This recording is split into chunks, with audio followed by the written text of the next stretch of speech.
அகிலம் நியூஸ் நேயர்களுக்கு வணக்கம். இன்றைய நாளுக்கான இரவு நேர பிரதான செய்திகள். விரிவான செய்திகளுக்குள் செல்லும் முன்னதாக முதலில் இன்றைய தலைப்புச் செய்திகள். உடன் நிறுத்துங்கள், பாடசாலைகளுக்கு பிரதமர் கண்டிப்பான உத்தரவு. ஜனாதிபதி நிதியத்திற்கு கிடைக்கும் மருத்துவ உதவி விண்ணப்பங்கள் அதிகரிப்பு. தென்னிலங்கையில் பயங்கரம், காதல் விவகாரத்தால் குழுமோதல், இளைஞர் ஒருவர் வெட்டிக்கொலை. யாழில் சிகிச்சைக்காக சென்ற பெண் உயிரிழப்பு, போலீசார் தீவிர விசாரணை. சமர்ப்பிக்கப்படவுள்ளது தேசிய மின்சக்தி கொள்கை மற்றும் தேசிய மின்கட்டண கொள்கை தொடர்பான அமைச்சரவை பத்திரம். காலி வர்த்தக நிலையம் ஒன்றில் தீ விபத்து. சஜித் தரப்பு அரசியல்வாதி மீது நள்ளிரவில் துப்பாக்கிச்சூடு. பட்டதாரிகள் ஆசிரியர் சேவையில் உள்ளீர்ப்பதற்காக வெளியான வர்த்தமானி. விசேட சோதனை நடவடிக்கைகளில் 526 சந்தேக நபர்கள் கைது. பல்வேறு பகுதிகளில் இடம்பெற்ற கோர விபத்துக்கள், 3 பரிதாபகரமாக உயிரிழப்பு. உரிமம் மாற்றித் தந்தால் தையட்டி விகாரை காணி மக்களுக்கு நாகதீப விகாராதிபதி தெரிவிப்பு. தொடர்பென விரிவான செய்திகள். புதிய கல்வி சீர்திருத்தங்களுக்கு தேவையான ஸ்மார்ட் போர்ட்களை கல்வி அமைச்சகம் பள்ளிகளுக்கு விநியோகிக்க தொடங்கியுள்ளதால் பள்ளி மட்டத்தில் பெற்றோரிடமிருந்து பணம் வசூலிப்பதை உடனடியாக நிறுத்த வேண்டும் என்று பிரதமர் கலாநிதி ஹரணி அமரசூரிய வலியுறுத்தினார். நாடாளுமன்றத்தில் ஒரு அறிக்கையை வெளியிட்ட அவர் மேலும் கூறியதாவது: இந்த ஆண்டு பள்ளி முறைக்கு தேவையான ஸ்மார்ட் போர்ட்களை விநியோகிக்க முயற்சிகள் மேற்கொள்ளப்பட்டு வருகின்றன. பெற்றோரிடமிருந்து எந்த வகையிலும் பணம் வசூலிக்க வேண்டிய அவசியமில்லை. நீங்கள் அதை வசூலித்தால் அதை உடனடியாக நிறுத்துங்கள். பள்ளிகளில் பணம் வசூலிக்க வேண்டாம் என்ற கல்வி அமைச்சின் செயலாளர் ஏற்கனவே உத்தரவு பிறப்பித்துள்ளார். 1 தொடக்கம் 5ஆம் வகுப்புகளுக்கு தகவல் தொழில்நுட்பம் என்ற தனிப்பாடம் கற்பிக்கப்படவில்லை.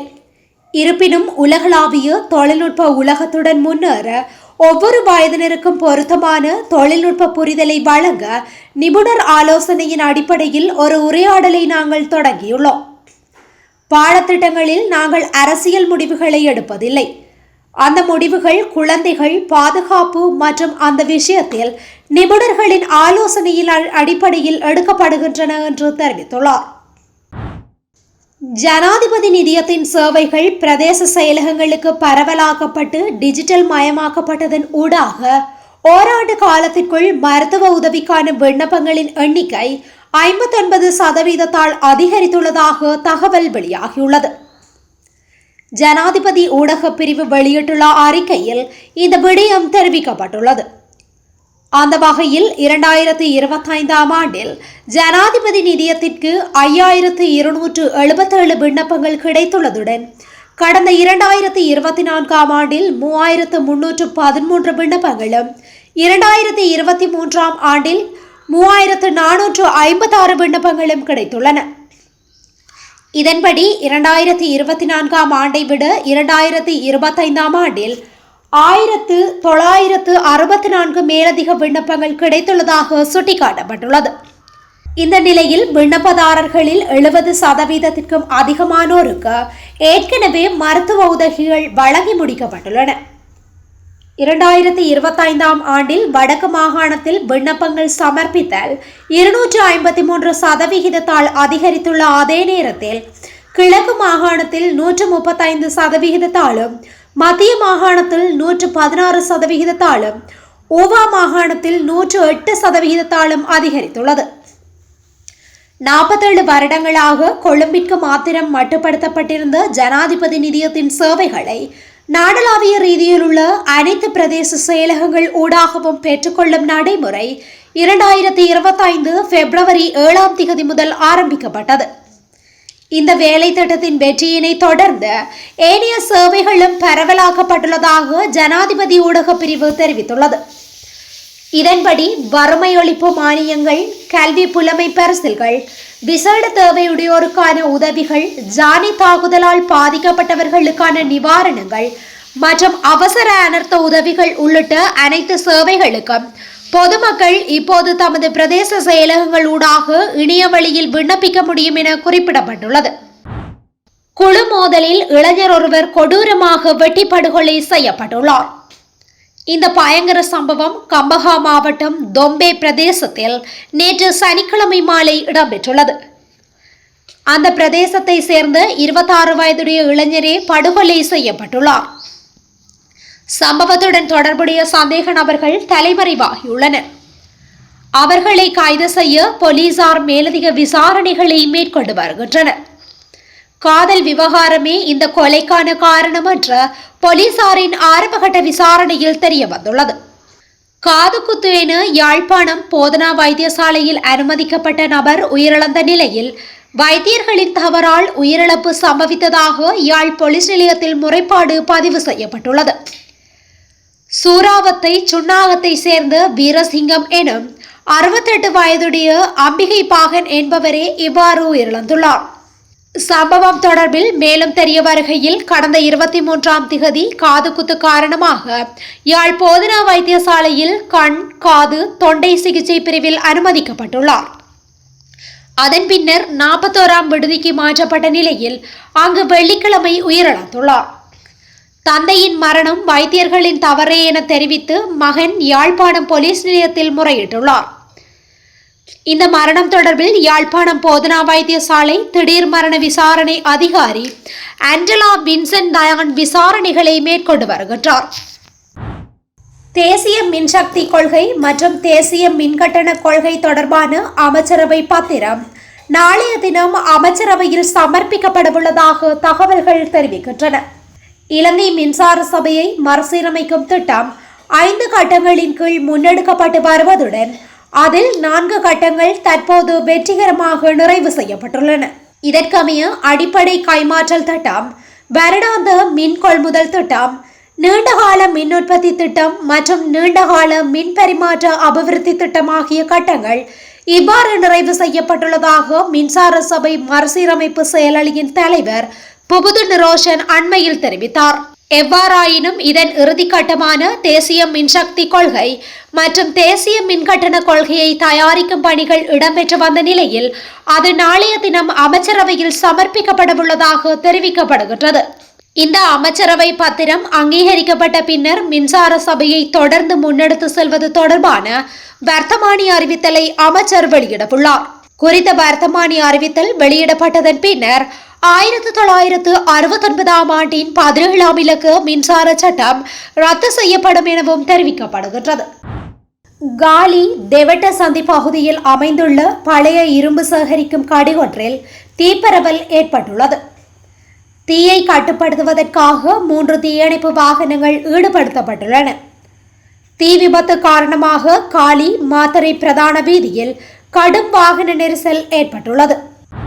களுத்துறை மாநகர சபைக்கு ஐக்கிய மக்கள் சக்தி கட்சியின் சார்பில் போட்டியிடும் வேட்பாளர் ஒருவரை இலக்கு வைத்து நேற்றிரவு மேற்கொள்ளப்பட்ட துப்பாக்கி சூடு தோல்வியடைந்துள்ளது.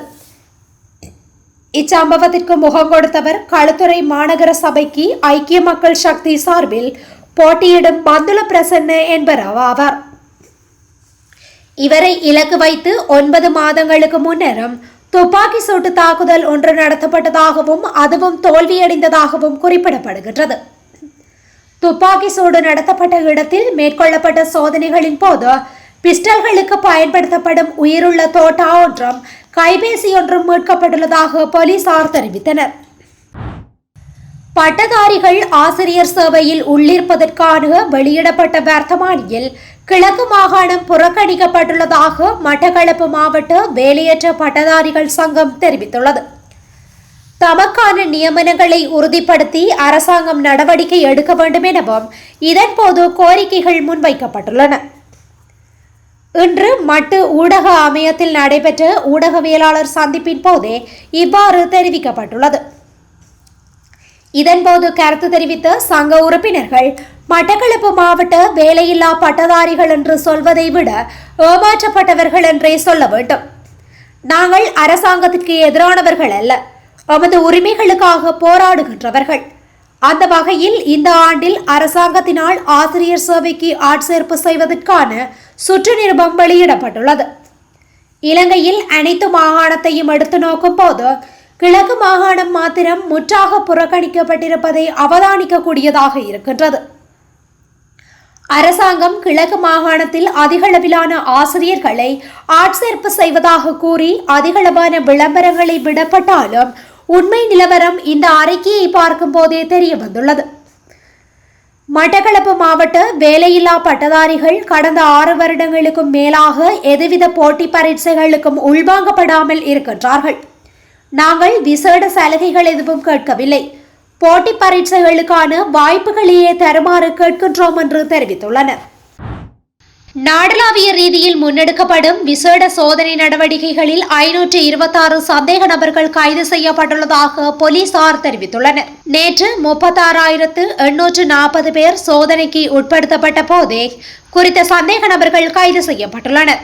கைது செய்யப்பட்டவர்களில் குற்றச் செயல்களுடன் நேரடியாக தொடர்புடைய 15 பேர் அடையாளம் காணப்பட்டுள்ளதுடன் திறந்த பிடியாணை பிறப்பிக்கப்பட்டிருந்த 144 பேரும் அடங்குவதாக போலீசார் தெரிவித்தனர்.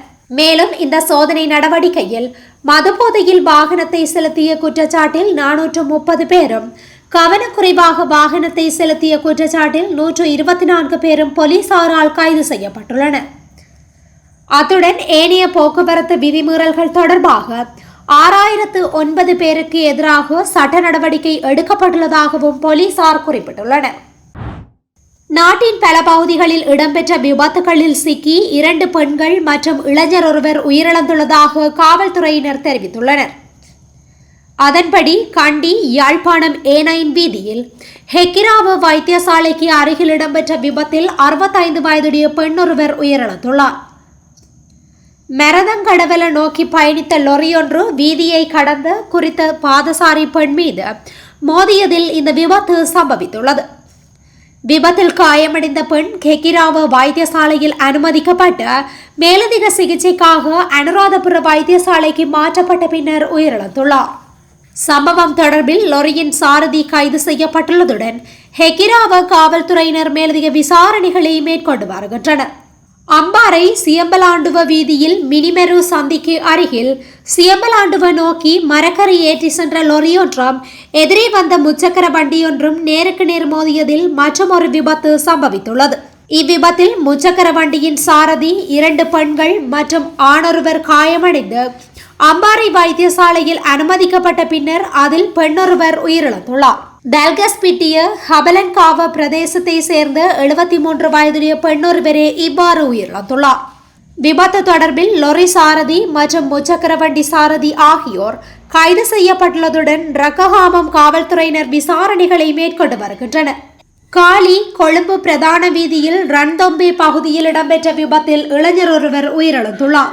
பலப்பிட்டியை நோக்கி பயணித்த வேன் ஒன்றும் எதிரே வந்த மோட்டார் சைக்கிளும் நேருக்கு நேர் மோதியதில் இந்த விபத்து சம்பவித்துள்ளது. விபத்தில் மோட்டார் சைக்கிள் ஓட்டுநர் மற்றும் பின்னால் அமர்ந்து சென்றவர் காயமடைந்து பலப்பிட்டிய வைத்தியசாலையில் அனுமதிக்கப்பட்ட பின்னர் மோட்டார் சைக்கிள் ஓட்டுநர் உயிரிழந்துள்ளார். அழுத்வல பிரதேசத்தை சேர்ந்த 29 வயதுடைய ஒருவரே இவ்வாறு உயிரிழந்துள்ள நிலையில் சம்பவம் தொடர்பில் வேன் சாரதி கைது செய்யப்பட்டுள்ளதுடன் அம்பலாங்குட காவல்துறையினர் மேலதிக விசாரணைகளை மேற்கொண்டு வருகின்றமை குறிப்பிடத்தக்கது. சட்டவிரோதமாக கட்டப்பட்ட தையிட்டி திஷவிகாரையின் அமைவிட காணியின் உரிமையாளர்கள் தமது காணியின் உரிமத்தை நைனாதீவு நாகதீப விகாரையின் பெயரில் உரிமை மாற்றம் செய்து கொடுத்தால் தையிட்டி விகாரியை காணியை அந்த காணிகள் உரிமையாளர்களுக்கு பெயர்களுக்கும் உரிமை மாற்றி வழங்க தான் தயாராக இருப்பதாக நைனாதீவு நாகதீப விகாராதிபதி தெரிவித்துள்ளதாக அகில இலங்கை மக்கள் எழுச்சி கட்சியின் செயலாளர் அருள் ஜெயந்திரன் தெரிவித்துள்ளார். இது தொடர்பில் அவர் மேலும் கூறுகையில், பாதிக்கப்பட்ட காணி உரிமையாளர்களின் கோரிக்கைக்கு அமைய இன்று நைனாதீவு நாகதீப விகாராதிபதியை தாம் நேரில் சென்று சந்தித்து இவ்விடயம் தொடர்பில் கலந்துரையாடியிருந்தோம். இதன்போது தேரரிடம் எழுத்து மூலம் தையிட்டி விகாரைக்குரிய காணியை சட்டவிரோதமாக கட்டப்பட்ட காணிக்கு பதிலாக அதே அளவான காணியை விகாரை காணியிலிருந்து காணி உரிமையாளர்களுக்கு உரிமம் மாற்றி எழுதி தர வேண்டும் என்று காணி உரிமையாளர் சார்பாக கோரியிருந்தோம். அதற்கு தேரர் தர முடியும், ஆனால் சட்டவிரோத விகாரை காணி உரிமையாளர்கள் தங்கள் காணியை நாகதீப விகாரை பெயரில் எழுதி தர வேண்டும் என்று கோரினார். அதை எழுத்து மூலம் எழுதி தர சொன்னார். அதற்கமைய கடிதம் எழுதி கொடுத்தோம் என தெரிவித்துள்ளார். இத்துடன் இன்றைய நாளுக்கான இரவு நேர பிரதான செய்திகள் நிறைவடைகின்றன. தொடர்ந்து இதுபோன்ற செய்திகளை உடனுக்குடன் அறிந்து கொள்ள அகிலம் நியூஸுடன் இணைந்திருங்கள். நன்றி, வணக்கம். அகிலம், மாற்றத்திற்கான மக்கள் குரல். இந்த வீடியோ பிடிச்சிருந்தா லைக் பண்ணுங்க, கமெண்ட் பண்ணுங்க, ஷேர் பண்ணுங்க. மறக்காம கீழே இருக்க பெல் ஐகானை கிளிக் பண்ணுங்க.